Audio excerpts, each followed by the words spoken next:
నా భార్య యాక్సిడెంట్లో చనిపోయింది. Suddenly it happened. Great shock. కానీ దేవుని కృప మాకెంతో చాలినంతగా ఉండింది. దేవుడు ఎట్లా చేస్తాడంటే, వెస్ట్ జర్మనీలో ఒక రోడ్డు ఉండేదంట.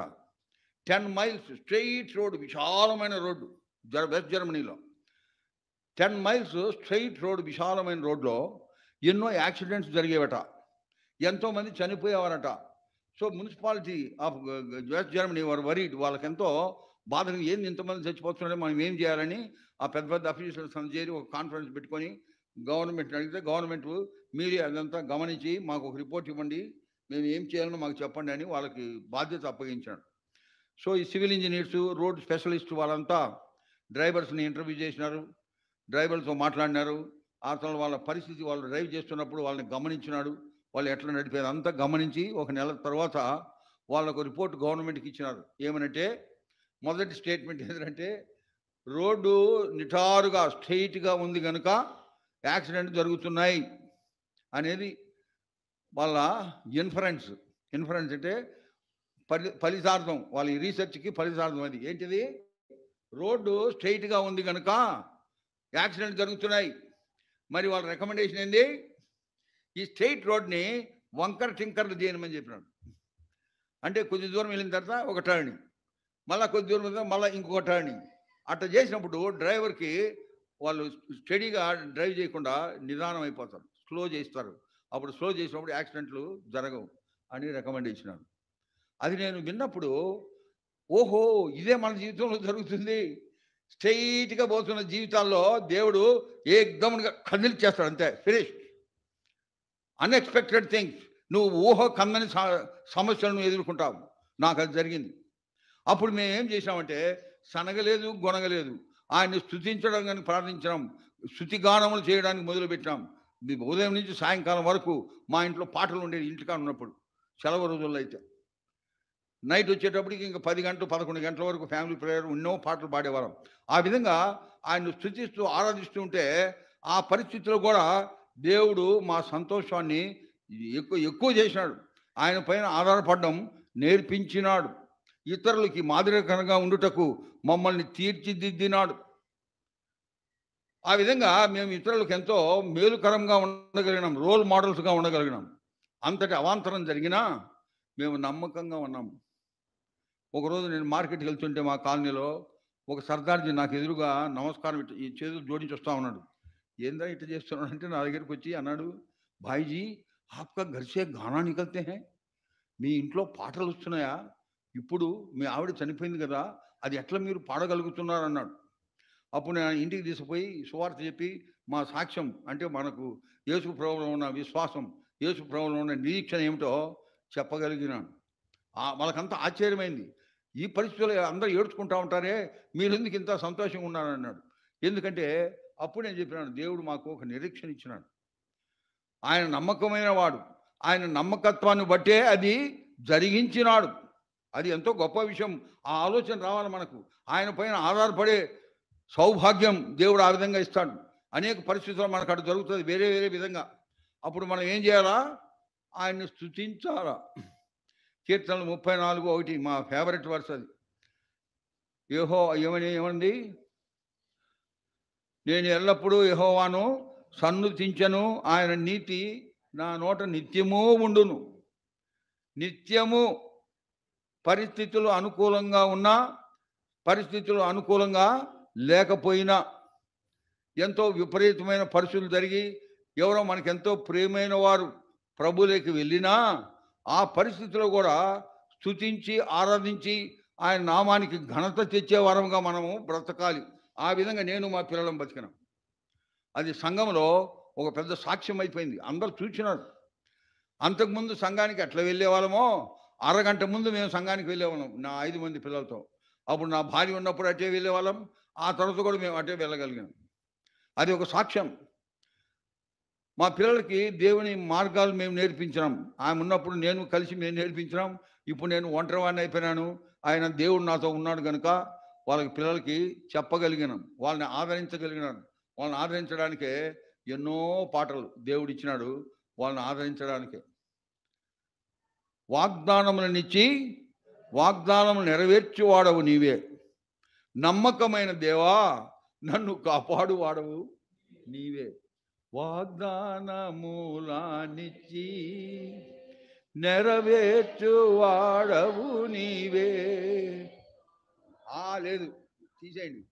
వాగ్దానములానిచ్చి నెరవేర్చు వాడవు నీవే, నమ్మకమైన దేవా నన్ను కాపాడు వాడవు నీవే.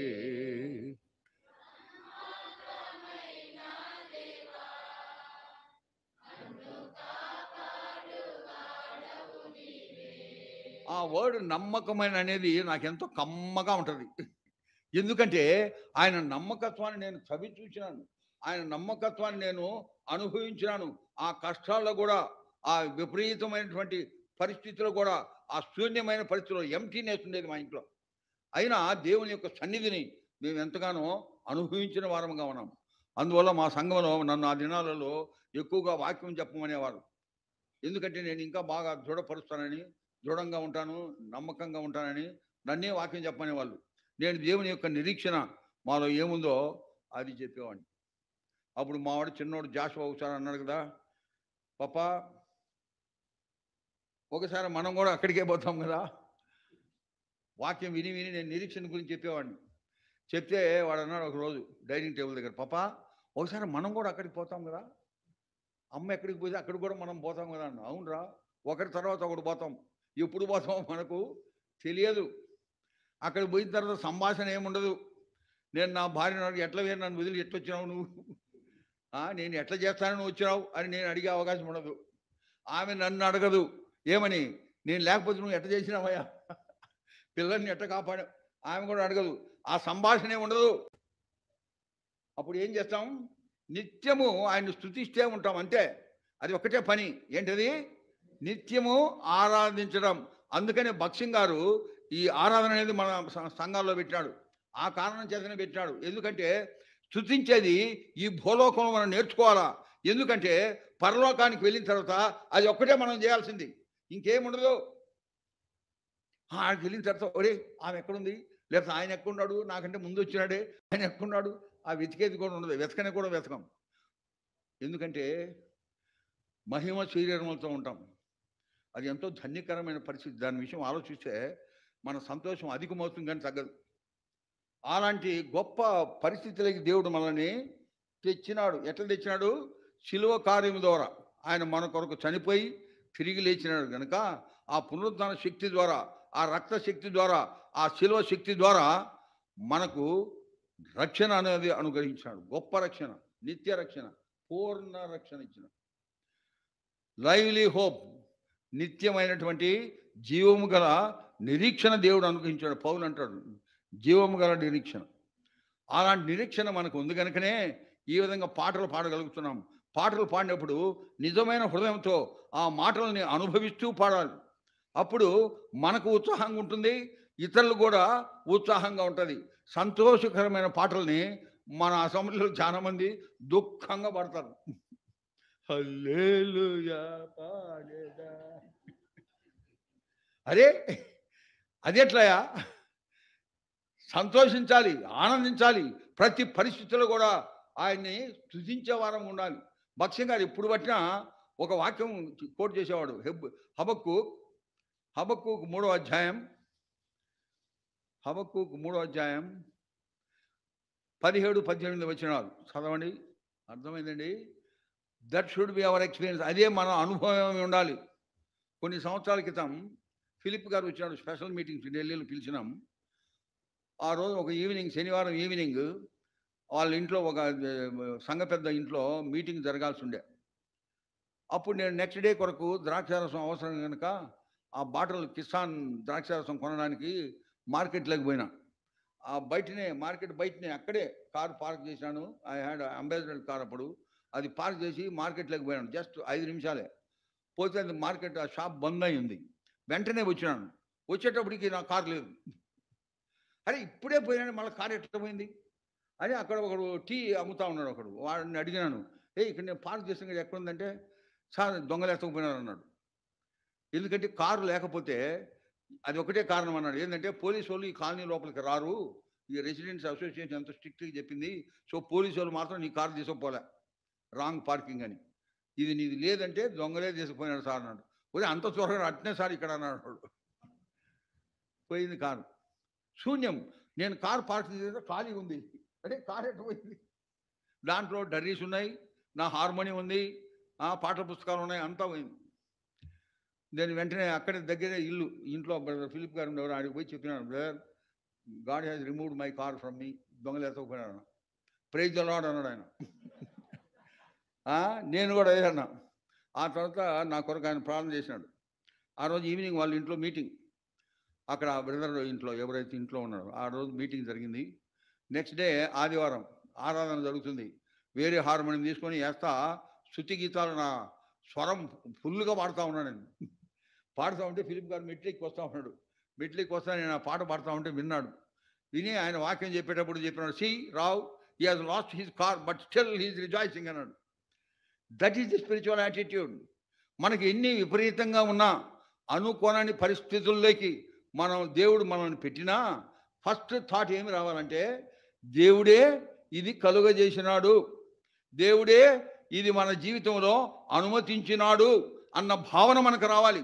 అది కానీ వచ్చిందంటే నువ్వు చింతించవలసిన అవసరమే ఉండదు, దుఃఖపడవలసిన అవసరమే ఉండదు. దేవుడే కలుగజేసినాడు. శిష్యులతో అన్నాడు కదా, let us go on to the other side. Mark's వార్త 4వ అధ్యాయంలో ఉంది. Let us go on to the other side. అద్దరికి పోదాము రండి అంటాడు కదా. అద్దరికి అంటే ఆవలికి పోదాము రండి అంటాడు. ఆయనేమో ఓడలోనే పండుకుంటాడు. అద్దరికి పోదామంటే పోతూ ఉంటారు. ఆయనే ఉన్నాడు పడవలో ఆయనే ఉన్నాడు. సముద్రంలోకి అద్దరికి పోదాము రండి అని ఆయన దేవుడు చెప్పినాడు కనుక ఆ అద్దరికి పోవడానికే ఆ మార్గంలోనే పోతున్నారు. ఆయన చెప్పిన మార్గం గుండానే పోతున్నారు. కానీ ఏమొచ్చింది? తుఫాన్ వచ్చిందండి. తుఫాన్ వచ్చింది. వాళ్ళంతా భయకంపితులైపోయినారు. శిష్యులు ఎంతో భయపడినారు. మేమంతా చచ్చిపోతాం, ఆయనైతే ఎట్లన్నా తప్పించుకుంటాడు, మేము మాత్రం పోతామని ఆయన దగ్గరికి వచ్చి ఏమన్నారు? మేము నశించిపోతున్నాం, నీకు చింత లేదా అంటారు. మనమని చెప్పరా, ఆయన కూడా ఉన్నాడు కదా. వాళ్ళు చెప్పచ్చు కదా, మనకు ఎంతో డేంజర్ సార్, ఏమన్నా చేయండి అని చెప్పరా. మేము నశించిపోతున్నాము, నీకు చింత లేదా అంటాడు. అంటే వాళ్ళు ఆయన పక్కన పెట్టారు. ఆయన ఎట్లయినా తప్పించుకుంటాడు, పోయేది మేమే అని వాళ్ళ భావన. అయినప్పటికీ దేవుడు ఏం చేసినాడు?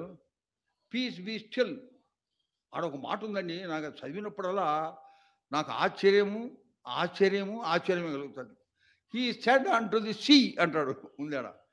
దేవుడు యేసు ప్రభు సముద్రముతో చెప్పాను.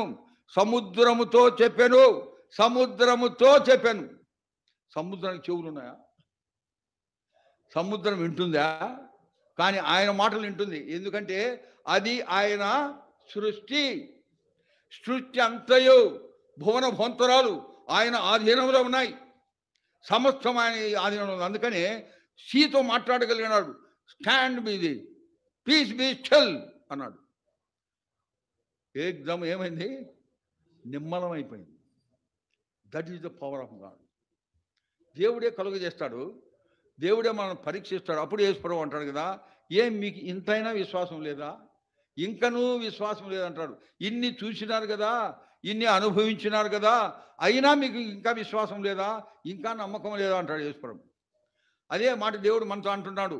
ఇన్ని మీ జీవితాలు జరిగించితేనే, ఇన్ని ఆశ్చర్య కార్యములు, అద్భుత కార్యములు మీ జీవితంలో ఆల్రెడీ నేను జరిగించినాను కదా, అందువల్లే మీరు ప్రాణంతో ఇంకా ఉన్నారు కదా, అందువల్లే మీరు సజీవంతో ఉన్నారు కదా, అందువల్లే మీరు వివిధమైన హోదాలతో ఉన్నారు కదా.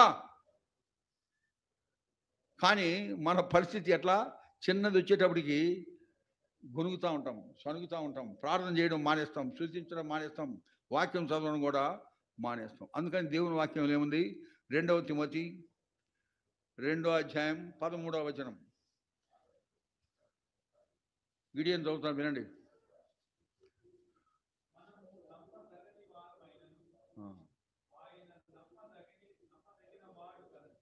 ద గా ఈజ్ ఇంపార్టెంట్. గి అండ్ గా, నమ్మదగని వారం అయినప్పటికీ ఆయన మనకు నమ్మదగినవాడు. నమ్మదగిన వారము మనము, ఆయన నమ్మదగిన వాడు. అది వ్యత్యాసం. అర్థమైందా? ఆయన పైనే మనం ఆధారపడాలి. ప్రభు ఏం జరిగించినా ఆయన చిత్తానుసారముగానే జరిగిస్తాడు. ఆయనే మనకు సహాయం చేస్తాడు. ఎప్పుడైతే మీరు ఇక్కట్లలో, ఇబ్బందుల్లో, టెన్షన్స్లో, పరిస్థితులు బాగలేనప్పుడు ఉంటారో, ఆ పరిస్థితులప్పుడే దేవుడు మీ పక్షంగా పనిచేస్తున్నాడు అన్నది మీరు గ్రహించాలి. ఏంటి? ఆ పరిస్థితిలోనే, ఆ క్లిష్టమైనటువంటి విపత్తులలోనే, ఆ సమయంలోనే యేసు ప్రభు నీ పక్షముగా పనిచేస్తున్నాడు. అది కనుక గ్రహిస్తే నీకు ఎక్కడలేని ధైర్యం వస్తుంది. ఆఫీసులో ప్రాబ్లం, ఇంట్లో ప్రాబ్లం, మండలీలు, చర్చిలో ప్రాబ్లం, లోకంలో ప్రాబ్లం, ఎక్కడ పట్టినా ప్రాబ్లం, చుట్టూ ప్రాబ్లమ్స్ మనకు. వాటన్నిటిలో దేవుడు మనల్ని స్థిరపరుస్తాడు, బలపరుస్తాడు. ఎందుకంటే ఆ పరిస్థితుల్లో కూడా దేవుడు మన పక్షాన పనిచేస్తున్నాడు. ఒక ఆయన సముద్రంలో ఓడలో పోతుంటే ఆ ఓడ షిప్ బ్రేక్ అయిందంటే ఓడ సముద్రంలో పగిలిపోయింది. అందరూ వెళ్ళిపోయారు, ఎట్టంటే చెదిరిపోయినారు. ఎంతమంది చచ్చినా ఎంతమంది ఎవరికి తెలియదు. ఒకడు మాత్రం ఒక వుడన్ ప్లాంక్, దాన్ని ఏమంటారు, వుడన్ అంటే చెక్క, ఒక పెద్ద చెక్క దొరికింది ఆయనకి. దానిపైన అటు పడిపోయినాడు. ఇంకా అట్నే సొమ్మసిల్లిపోయినాడు. ఆ అలలు కొట్టుకుంటా కొట్టుకుంటా కొట్టుకుంటా ఒక తీరంలో ఆయన పడేసింది. బోర్లో ఆ చెక్క మీద పడిపోయి ఉన్నాడు. 2-3 దినాల తర్వాత ఆయనకి మెలకు వచ్చింది, స్పృహ వచ్చింది. స్పృహ వచ్చేటప్పటికి ఆయన సముద్ర తీరాన ఉన్నాడు. సముద్రంలో కొన్ని చెట్లు ఉన్నాయి. అరే ఇక్కడికి వచ్చినానే అని చెప్పి బతికినాను కదా అని సంతోషించాడు. దెన్ ఆ అడవిలోకి పోయినాడు. పోయి గట్టి కేకేసినాడు, ఎవరైనా ఉన్నారు ఇక్కడ? ఎవరైనా ఉన్నారా? ఎవరైనా సహాయం చేస్తారా అని. అంటే ఏమి రెస్పాన్స్ రావడంలే. ఏంటి? అరే వినండి. సో అరుస్తున్నాడు, ఎవరైనా ఉన్నారేమో సహాయం చేయండి, నేను ఇక్కడ పడిపోయినాను, ఇది నాకు ఈ స్థలం తెలియదంటే ఎవరే కానీ రెస్పాన్స్ ఇవ్వడంలే. ఎవరు లేరు అక్కడ. నిర్మానుష్యమైనటువంటి అది ఒక ద్వీపం. ఇంకా ఆయనకు అర్థం కాదు, ఎట్లా బాయ్ కనిచిపోయేదానికి అని చెప్పి ఆయన చొక్కా తీసుకొని అక్కడ ఉన్న చెట్టు ఒక కొమ్మ తీసుకొని చుంచి ఆ చెట్టుకి ఆ చొక్కాని తగిలించి ఆ సముద్ర తీరాన ఇట్లా అంటున్నాడు సముద్రం వైపు. ఏదన్నా ఓడ పోతా పోతా నన్ను చూస్తుందేమో, నన్ను రక్షిస్తుందేమో అనుకొని ఇట్లా చేస్తా ఉన్నాడు. అది సాయంకాలం చేసేవాడు, దినమంతా చేసేవాడు. కానీ ఏ ఓడ కూడా ఆయన దగ్గరికి రాలే. అది ఎప్పుడు ఏ ఓడ కూడా పోవడం లేదు ఆ మార్గంలో. డైలీ చేసేవాడు. అది ఒక పని అయిపోయింది ఆయనకి. అందుకని ఆడ ఉండేసి ఇంకా నేను బతకాలి కదా అని చెట్లు ఆకులు చిగురులు అయి తింటా బతుకుతున్నాడు. ఒకరోజు ఏం చేశాడంటే చలి చలిగా ఉంటే కొన్ని కట్టెలు అవి తెచ్చి రాళ్ళతో నిప్పులు తయారు చేసి మండించుకొని చలి కాచుకుంటున్నాడు. చలి కాచుకుంటూ వాడికి ఆకలి ఏమన్నా ఆకులు తిందామని చెప్పి మళ్ళీ అడవిలోకి వెళ్ళినాడు. అడవిలోకి వెళ్ళి వచ్చేటప్పటికి వాడు గుడిసె వేసుకున్నాడు. ఆ గుడిసె అంతా తగలబడింది. గుడిసె తగలబడి ఏమైంది, ఒక పెద్ద స్మోక్ పైకి ఆకాశం వైపు పోతా ఉంది. గుడిసె తగలబడిపోయింది. ఈడు వచ్చేటప్పటికి గుడిసె తగలబడింది. అప్పుడు ఎంతో దుఃఖపడినాడు. ఏది ప్రభా, నాకు ఒకటే ఒక గుడిసె ఉండే, నేను ఎంతో విపత్తులో ఉన్నాను, ఎంతో కష్టపడి కట్టుకున్నాను, దాన్నే తగలబెట్టేసినావే అని ఏడ్చాడంట. ఏడ్చి మోకాల మీదకి వచ్చి తను తాను అర్పించుకున్నాడంట. ప్రభా నీవే నాకు సహాయం చేయి అని మోకాల మీదకి వచ్చేటప్పటికి కాసేపటికి ఒక చెయ్యి ఆయన భుజం పైన పడిందంట. ఇట్లా భుజం పైన ఒక ఆయన వెనక నుంచి వచ్చి చెయ్యి వేసాడు. ఇట్లా చూస్తే ఆయన క్యాప్టెన్ ఒక షిప్కి ఆయన నావికుడు. ఆయన చూసి అన్నాడు అంట, నువ్వు పంపించిన స్మోకింగ్ సిగ్నల్ మేము చూసినాము, అది చూసి నిన్ను విడిపించడానికి వచ్చినామన్నమాట. ఆ స్మోకింగ్ సిగ్నల్ పంపించింది ఎవరండి? దేవుడే. దేవుడే ఆ గుడిసెని కాల్చేటట్టు చేసినాడు. అట్లా చేస్తాడు మనకు. ఒక్కొక్కసారి మన గుడిసెల్ని కాల్చేస్తాడు. మనం ఏదో ఏర్పాటు చేసుకుంటాం, ఏదో మనం సర్దుకుంటాం, దాన్నే తగలబెట్టేస్తాడు. తద్వారా నేను అందుకని చెప్తున్నాను, మనం ఎప్పుడైతే ఒక ప్రాబ్లంలో చిక్కుకొని తన్నుకులాడుతూ ప్రభా ఇది నాకు దోవ ఎక్కడుంది, నేను ఎట్లా తప్పించుకోగలను, దాన్ని ఇంగ్లీష్లో అంటాం టైట్. ఆ సమయంలో కూడా దేవుడు మన కొరకు ఆయన పనిచేస్తూ ఉన్నాడు. నా జీవితంలో జరిగింది. అనేక సార్లు తగలబెట్టేసినాడు. గట్టిగా ఏడ్చుకునేవాళ్ళు నేను మా పిల్లలు. But we never murmured. We started singing. దేవుడు ఎన్నో పాటలు ఇచ్చినాడు. ఆ పాటలు పాడుకుంటూ స్తుతిస్తూ ఆరాధిస్తూ గడిపేవాళ్ళం మేము. తద్వారా మాకెంతో దేవుని యందు నమ్మకం ఇంకా ఎక్కువైపోయింది, దిగినికృతమైంది, డబుల్ అయిపోయింది. ఆయన పైన ఆధారపడడం నేర్చుకున్నాం. ఎందుకంటే ఆయన నమ్మదగిన దేవుడు. ఇక్కడ ఇందాక మనం చదివినాం కీర్తనలు 59:1 రెండో భాగం ఏం చదివినాం? తరములకు నీ యొక్క విశ్వాస్యతను నేను నోటితో తెలియజేసేదను.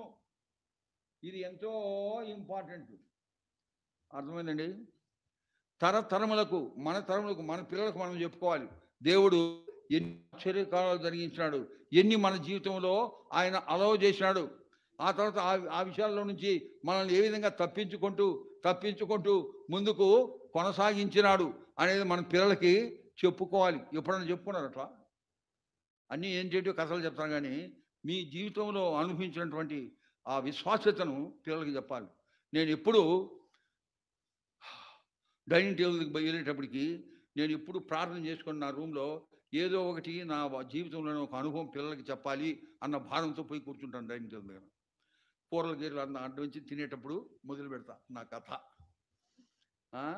నా జీవితంలో జరిగిన కొన్ని ఘట్టాలు, చిన్న ఒక ఘట్టం, వాళ్ళు మళ్ళీ తినకుండా చేయను, నేను గప్పాలు కొట్టకూడదు. మళ్ళా చిన్న సంఘటన ఒకటి చెప్తాను, దేవుడు ఎంత నమ్మదగిన వాడు అని.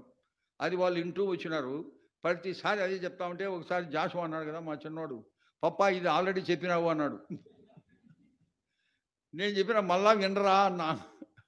అట్లా చెప్పుకోవాలి మనము, మన పిల్లలకి చెప్పుకోవాలి. తద్వారా కొన్ని వాళ్ళు చూసింటారు ఎదిగినప్పుడు.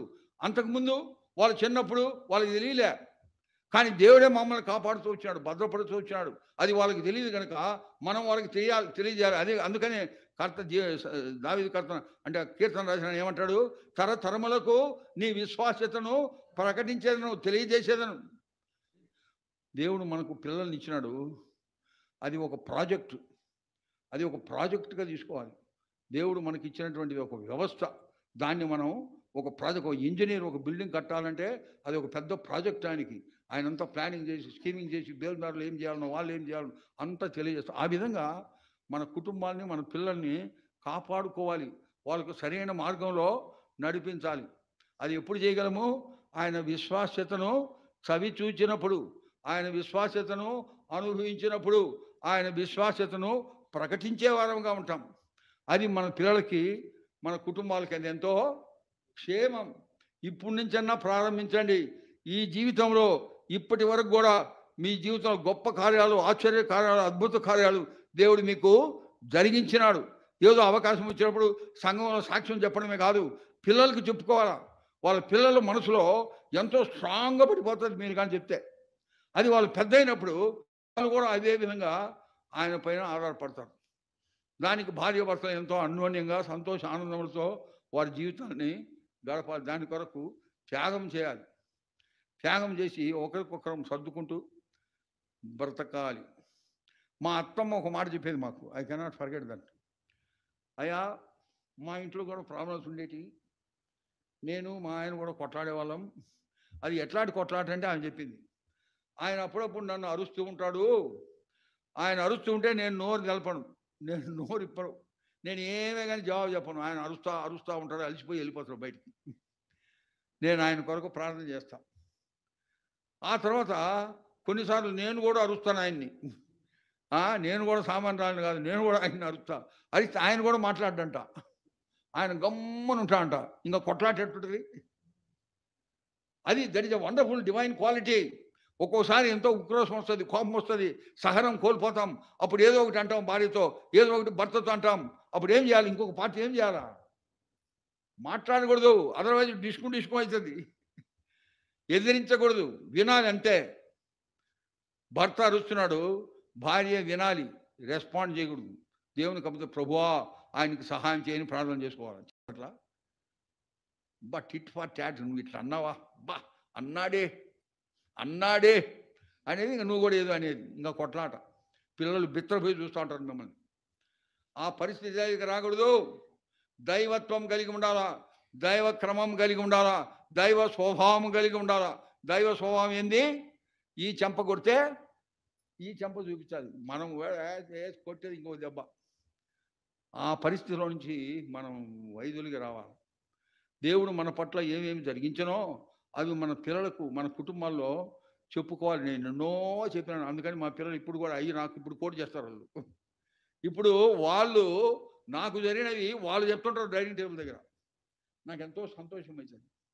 ప్రభువా వాళ్ళని ఆ పరిస్థితిలోనే ఉంచు అని నేను ప్రార్థన చేస్తుంటాను. ఆయన నమ్మదగిన వాడు, గుర్తుపెట్టుకోండి. ఆయన నమ్మదగిన వాడు.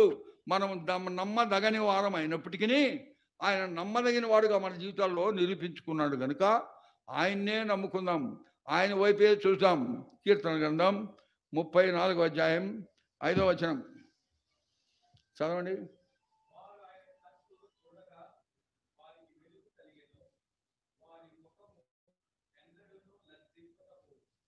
వారి ముఖములు ఎన్నడూ లజ్జింపకపోని. ఎవరి ముఖములు? ఎవరైతే ఆయన వైపు చూస్తారో, అంటే ఎవరైతే ఆయన పైన ఆధారపడతారో, ఎవరైతే ఆయన్ను నమ్ముకొని బ్రతుకుతారో వాళ్ళ ముఖములు ఎప్పుడు లజ్జ వహించరు. ఆ విధంగా జరగదు, నిరాశపడరు. సో ఆ విధమైనటువంటి జీవితం దేవుడు మనందరికీ అనుగ్రహించునుగాక. ఆయన నమ్మకమైన వాడు. అది మన హృదయంలో నాటుకుపోవాలి. ఎన్ని పరిస్థితులు విపరీతమైన, ఇప్పుడు మస్తు కరోనా వచ్చి పోయింది. మళ్ళీ కొన్ని నెలలకి హైదరాబాద్లో 10 days మినిస్ట్రీ చేయాలి. ఒక అసెంబ్లీలో 10 days ministry continuously, morning and evening meetings. 2 దినాలు అయిపోయినాయి. 3వ రోజు రాత్రి జ్వరం వచ్చింది. నాకు వణుకు వస్తుంది, ఎంతో చలి, జ్వరం వచ్చేసింది. నాకు అనిపించింది నాకు మళ్ళీ కోవిడ్ వచ్చిందని. నెక్స్ట్ డే మార్నింగ్ టెస్ట్ చేయించుకుంటే కరోనా ఉంది. నాకు రెండోసారి వచ్చింది. హైదరాబాద్లో ఒక హోటల్లో పెట్టారు, కరోనా వచ్చింది. నేను మనోహర్కి చెప్పినాను. మనోహర్ అసెంబ్లీలో నేను 10 రోజులు మినిస్ట్రీ చేయాల్సి ఉండే. వాడికి ఎంతో ఇష్టం, ఎందుకంటే వాళ్ళ తాత అంతా నాకు బాగా తెలుసు.